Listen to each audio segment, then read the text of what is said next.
Maybe our next match will be on Sunday. It will be a very tough match for us because playing today and then play Sunday is not easy because no rest. And playing on the aspect of like this is always difficult, you know. But it's part of football. As a professional player, you always need to be ready, you know. So maybe Sunday we'll have our, maybe Saturday, tomorrow, maybe we'll have our next practice match. We will discuss there. So, you know, always encouraging the boys to get ready for any match. So today, whatsoever thing we discussed yesterday, we put it into the game today. It's not easy, you know, scoring goals. It's not an easy thing, you know, because, like for me, I know every team that I play against, they will always want to come tough. As you can see today, when I get ball, more than 2-3 men will always come to close me. I know I have a lot of supporters who are there against me. I know them today, so I always want to be focused on my game. I don't care what people will say about me. So scoring, last season I was the top scorer.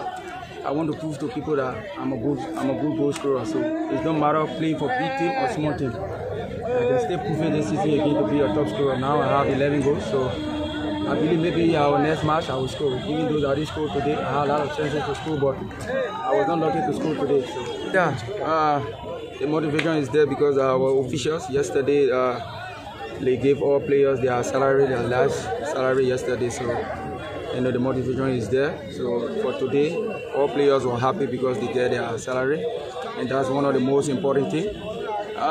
East Bengal won their match. They play very beautiful football. So and we are not disrespecting our opponent's team, which is George Telegraph. They have good team. So we just have to be prepared. We're going hard. I know they will come tough, so we just have to be prepared anyhow to be a champion this year. আমি final জিতি আজকের খেলার শেষে আপনি এখনো নিশ্চিত নন যে league খেতাবের আপনার কলকাতা মাঠ এখানে 152 গোল হয়েছে 152 গোলও কলকাতা মাঠে হয়েছে 70 মিনিট খেলায়। আপনি কি গড়াপেটার দিকে ইঙ্গিত করছেন? আমি কিছু বলছি না, আমি খালি বলছি কলকাতা মাঠে 152 গোলও হয়েছে। সেইখানে দাঁড়িয়ে আমাদের চ্যাম্পিয়ন হতে হবে এমন একটা সময় যেখানে গোল অ্যাভারেজটা প্রাইম ইম্পর্টেন্স। সুতরাং একটা টিম যখন দেখছে যে তারা গোল অ্যাভারেজ বেটার আছে আর একটা টিম চুপ করে বসে থাকবে, এটা আমি মানি না। আজকে যে খেলাটা খেললো রেনবো যদি এই খেলাটা খেলতো, রেনবোর আজ পয়েন্ট 16 থেকে 17 হতো। কেন খেলেনি এতদিন? সেটাও আরেকজনের ইনফ্লুয়েন্স। সুতরাং কলকাতা মাঠে আমি যে জিতলেই চ্যাম্পিয়ন হব তার কোনো মানে নেই, কারণ এইখানেই আমি দেখেছি 152 গোল হয়েছে। আমরা আজকে যে বলটা আজকে যাকে বেস্ট প্লেয়ার করা হলো পঙ্কজ মৌলা, যে বলটা দিয়েছিল গোমাকে এবং কুমার যেটা পোস্টে মারলো, লাখ টাকার বল। সুতরাং আমাদের একা ক্রমা নেই, আমাদের আছে ডেফিনেটলি ক্রমায় প্রাইম ম্যাচ, ডেফিনেটলি ক্রমায় একবারে যাকে বলে যে পদ্মফুল, কিন্তু আমাদেরও প্লেয়ার আছে। তাহলে একটা টিম 20 পয়েন্ট এমনি হয় না। জহরদা, যে গন্ধটা পাচ্ছেন তার জন্য কি আইএফএ কে কিছু আগে থেকে? আইএফএ তখনও সাক্ষী ছিল, আইএফএ যে তখন ছিল না তা নয়, আইএফএ এখনও থাকবে। আপনি কিছু বলবেন কি, উদ্যোগ নেবেন আলাদাভাবে? আমরা কোচেরা বলতে পারি, আমরা খালি দেখতে পারি। আমরা খালি দেখতে পারি এটা যে খেলাটা কোথায় যাচ্ছে, আমরা খালি বুঝতে পারি কেন এই দেশ নিচে নেমে রয়েছে এত, আর কিছু বলতে পারি। জর্দার সঙ্গে ওটা অ্যাডমিনিস্ট্রেশনের কাজ। জর্দার সঙ্গে শেষ ম্যাচটাও জিততে হবে, জর্জ টেলিগ্রাফ ম্যাচ, তো সেই লক্ষ্যে কিভাবে মানে এগোবে আর কি? কারণ ম্যাচটা অবশ্যই জিততে হবে আগে। ম্যাচটা জিততে হবে, যেমন আজকের ম্যাচ যে আমাদের শক্ত হয়েছে, জর্জ নিশ্চয়ই খেলবে সেরকম, তবে জর্জের অন্য প্রেশার নেই, নেমে যাওয়া উঠে যাওয়ার সেই প্রেশারটা নেই, এইখানে এতটা প্রেশার পড়বে না। সুতরাং আমরা আশা করি জর্জ ম্যাচটা আমরা হয়তো আরেকটু এদের মতো প্রেশারে নাও হতে পারে। হ্যাঁ, কেন খেলবো না? কি মনে হচ্ছে? আমরা কালকে একটু রেস্টের মাঝখানে নানান রকম একটুখানি করবো, বসবো সবাই মিলে, সেইখানে একটুখানি ছেলেদের মোটিভেট করি। বরঞ্চ বলা যায় যে একটা অ্যাডভান্টেজ আছে রবিবার খেলায়, কারণ একটা তো জনশ্রুতি আছে যে রবিবার ছেলেরা খেলে, সেই থেকে বরঞ্চ ভালোই রবিবার খেলা হয়। এটা আমাদের সবার কাছে ড্রিম। যেটা শুনলাম যে আমরা তখন জন্মগ্রহণ করি, তা 1958 সালে লাস্ট ইস্টার্নের চ্যাম্পিয়ন হয়েছে, তারপরে কোনো ছোটো টিম এই জায়গায় দাঁড়িয়ে আছে। এর আগেও একবার সেরকম সিচুয়েশনের মুখোমুখি টালিগঞ্জে, বাট সেবার আমরা করতে পারিনি, টালিগঞ্জে হয়েছে। বাট এইবার আমরা দৃঢ় বিশ্বাস, আমাদের টিম পেছনে আসো, সবাই কেউ একা জানা, সবাই কোনো না কোনো ভালো খেলছে, কোনো একটা তাদের টিমের জন্য কিছু করছে। তো আমরা মিডিলে করি যে আমরা একটু ভালো করবো। দেখুন, এই টাফ ম্যাচটা একটা প্রেশার থাকে আমাদের, অ্যাকচুয়ালি আমরা মানে ডু আর ডাই ম্যাচ, প্রেশারের ম্যাচ থাকে। সেই জায়গা থেকে আমার মনে হয় হয়তো আমরা একটু ডিফেন্সিভ হয়ে যেতাম, তাই ওরা সুযোগ পেয়েছিল। আমার সেরকম মনে হয় ডিফেন্স আমাদের যথেষ্ট শক্তিশালী এবং আমরা সবথেকে কম গোল কনসিড করেছি আমাদের মধ্যে। এটা আমার পুরো ফ্যামিলি, আমার টিমমেট এবং আমার গুরুজন যারা আমার কোচ, সবাইকে আমি ডেডিকেট করি। মোটিভেশন বলতে আমরা আগের মানে মোহামেডান ম্যাচ লস করার পরে আমাদের ডিসিশন এটা ছিল টিম মিটিংয়ে, যেটা আমাদের কোচ আমাদের অফিসিয়াল সবাই বলেছিল যে আমরা দুটো স্টেপ, সেমিফাইনাল ফাইনাল, আর সবাই চ্যাম্পিয়নকে মনে রাখে, কেউ রানার্সকে মনে রাখে না। সো আমাদের কাছে চ্যাম্পিয়ন ছাড়া কোনো লক্ষ্য নেই, তো নেক্সট ম্যাচ আমরা জিতবো।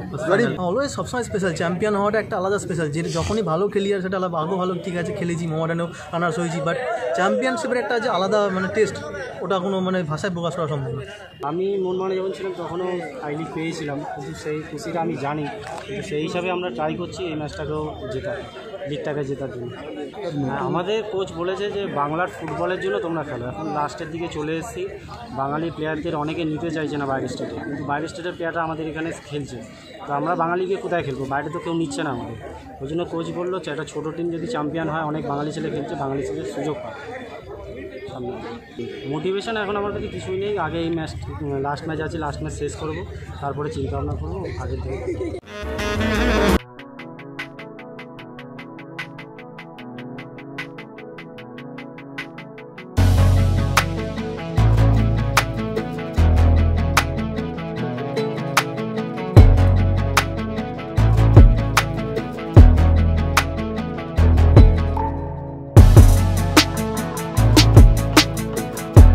খেলেছিলাম কালীঘাট এমএসে, ওটা খুব বাজে আমরা খেলেছিলাম। তবে আমরা 48 ঘন্টার মধ্যে একটা ম্যাচ আবার খেলছি, এটা একটা কোনো জায়গায় হয় বলে মনে হয় না, এত কম সময়ের মধ্যে আরেকটা ম্যাচ দেওয়া।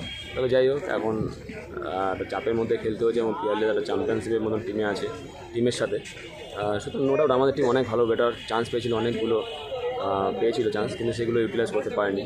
একটা কনসিড গোল খেয়ে গেছে। ওভারঅল মোটামুটি 0 রেজাল্ট। তবে এখন টিম অনেকটা নিচের দিকে ডাউন, নিচে বলতে একদম নিচেই বলতে গেলে। নেক্সট ম্যাচ তারা এনেও জিততে হবে, নাহলে কোনো উপায় নেই।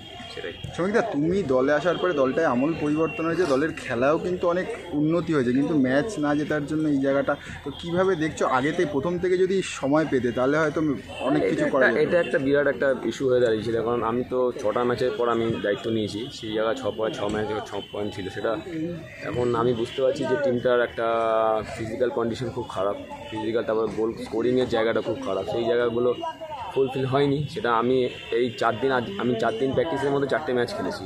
সুতরাং আমি একটা সময় পেলে যদি আর একটুখানি ভালো পারফরমেন্স হয়তো দিতে পারতাম। পারফরমেন্স ভালো দিচ্ছে, কিন্তু সেই জায়গারও কিছু জায়গা ভুলভ্রান্তি আছে, সেগুলো হয়তো শুধরানোর জায়গা পেলাম না, আমি সময় পেলাম না। সেই জন্য টিমটা হতাশ হয়ে গেল, আমাদের গোল করতে পারলো না।